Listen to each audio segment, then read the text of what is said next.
खालिद बिन Safwan तमीमी Abbasi खलीफा अबू अल-अब्बास अल-सफ़ा के पास पहुंचा, जो इस वक्त तन्हा था। कहने लगा कि ए अमीरुल मोमिनीन, जब से अल्लाह ने आपको खिलाफत सुपुर्द की, मैं इस तलाश में था कि मुझे ऐसा तन्हाई का वक्त मिले जैसा आज की मजलिस है।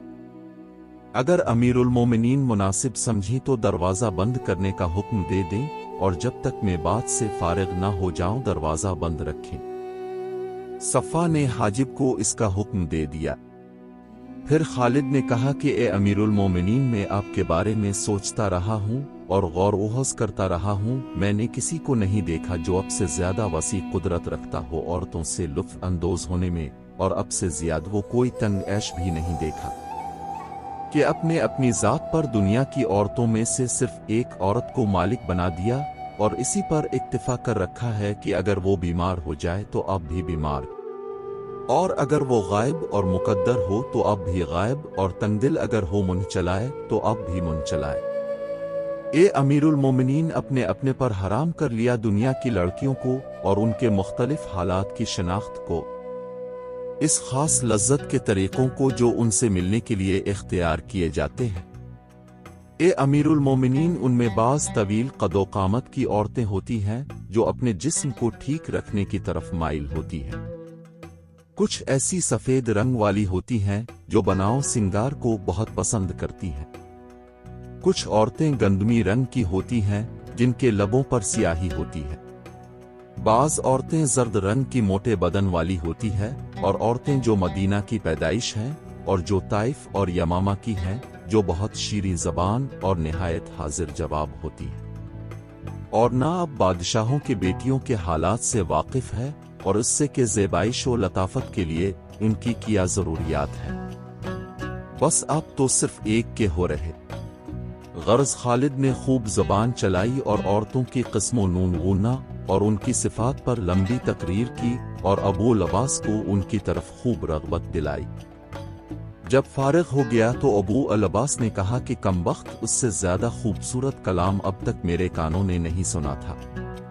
वो सब दोबारा बयान कर मेरा सुनने को दिल चाहता है। तो खालिद ने अपने कलाम को पहले से भी मुरस्सा और दिलकश बनाकर सुनाया। फिर जब खालिद चला गया तो अबू अल-अब्बास बैठा सोचता रहा। अब इसके पास इसकी बीवी सलमा पहुंची, और अबू अल-अब्बास ये हल्फ किए हुए था कि सलमा के होते हुए किसी औरत से ताल्लुक न रखेगा, और इसको पूरा कर दिया। जब सलमा ने इसको सोचते हुए पाया तो इससे कहा कि ए अमीरुल मोमिनीन, मैं अब से कहती हूँ कि क्या कोई नागवार बात पैदा हो गई, या कोई ऐसी खबर आई है जिससे अब तशवीश में पड़े हुए हैं। अबू अल-अब्बास ने कहा, नहीं। जब वो बराबर पूछती ही रही तो अबू अल-अब्बास ने खालिद की गुफ्तगू बयान कर दी। तो सलमा ने कहा कि फिर अपने इस हराम के जने को क्या जवाब दिया।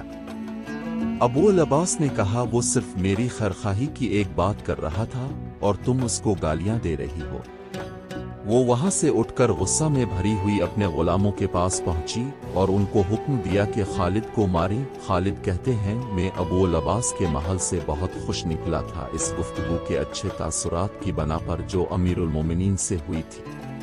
मुझे इनाम मिलने कोई शक नहीं था। इसी दौरान में मैं अपने घोड़े पर बैठा ही था कि कुछ लोग मुझे पूछते हुए आए। अब तो मुझे इनाम का यकीन हो गया। मैंने उनसे कहा कि वो मैं हूँ। इनमें से एक लाठी लिए हुए मेरी तरफ बढ़ा। मैंने अपने घोड़े को अलिफाल लगा दी। उसने ताक़ुब किया और मुझसे मिल गया, और उसकी लाठी घोड़े के पट्टे पर पड़ी। मैंने घोड़ा तेज दौड़ाया और फिर मैं उनके हाथ नहीं आया। मैं अपने घर में चंद दिनों तक छुपा रहा। मैंने क़ियास कर लिया ये लोग सलमा के भेजे हुए थे। एक दिन कुछ लोगों मुझे घेरा और कहा कि तुम अमीरुल मोमिनीन के पास चलो। मेरे दिल में कसूर पैदा हो गया कि ये मौत का पैगाम है। मैंने इन्नल्लाह व अन्ना इलैहि राजिऊन पढ़ा और सोचा कि किसी शेख का खून अपने खून की तरह ज़ाय होता नहीं देखा। मैं अमीरुल मोमिनीन के महल की तरफ जाने के लिए सवार हो गया। वहां पहुंचकर ऐसे हाल में अमीरुल मोमिनीन से मुलाकात हुई कि वो तन्हा थे और उनके पीछे नशिस्त गाह पर मेरी नजर गई तो देखा कि इसका एक हिस्सा बारीक पर्दों से महदूद हो रहा था और पर्दा के पीछे मैंने कुछ हरकत महसूस की। अबू अल-अब्बास ने कहा, अरे तुमने मेरे सामने जो औरतों की सिफात बयान की थी उनको फिर बयान करो। मैंने कहा, बहुत अच्छा ये अमीरुल मोमिनीन। मैंने आपको बताया था कि अरब ने तलफ़ुज़ ज़रतीन यानी सूखने ज़रर यानी नुकसान से बनाया है और कोई शख्स ऐसा नहीं जिसके पास एक से ज़्यादा औरतें होंगी मगर ये कि वो नुकसान उठाए और मुक़द्दर रहेगा। अबू अल-अब्बास ने कहा, गुफ्तगू में ये बात तो नहीं हुई थी। मैंने कहा, ज़रूर आई थी। और अमीरुल मोमिनीन में ने ये भी कहा था कि 3 औरतों का हाल ये है कि वो हांडी के जोश की तरह उबलती रहती हैं और मर्द के लिए एक मस्त बन जाती हैं। अबू अल-अब्बास ने कहा, मैं रसूल अल्लाह की क़राबत के फ़ज़ाइल से महरूम हो जाऊं अगर मैंने तुझसे ये बात सुनी हो, इसका हमारी साबिक़ा गुफ्तगू में ज़िक्र भी आया हो। खालिद ने कहा कि मैंने ये भी कहा था कि ए अमीरुल मोमिनीन, 4 बीवियां तो एक शौहर के लिए शर का मजमुआ है, इसको जल्द बूढ़ा और बेकार बना देंगी। अबू अल-अब्बास ने कहा, नहीं, खुदा की कसम मैंने तुझसे ये बात भी नहीं सुनी। मैंने कहा कि वल्लाह जरूर सुनी है। अबू अल-अब्बास ने कहा, क्या तो मुझे झुठला रहा है? खालिद ने कहा, क्या आप मुझे कत्ल करना चाहते हैं? मैंने ये भी कहा था कि वल्लाह कनवारी बांदियां मर्द होती हैं, बस इतना फर्क है कि उनमें कोई खस्सी नहीं होता जबकि मर्दों में खस्सी होते हैं। खालिद कहता है, मैंने पर्दे के पीछे से हंसने की आवाज महसूस की। फिर मैंने अब से ये भी कहा था कि वल्लाह अब के पास गुलिस्तान कुरैश के एक खूबसूरत कुल्ली है, इसके होते हुए अब दूसरी औरतों और कनीजों पर नजर डाल रहे।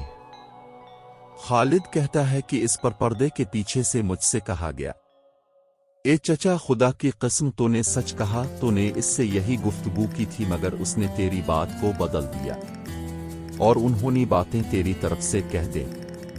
अबू अल-अब्बास ने कहा, कम वक्त तुझे खुदा गारत करे, क्या हो गया तुझे? तूने एक बात भी सच नहीं बोली। बस मैं वहां से फौरन खिसक गया।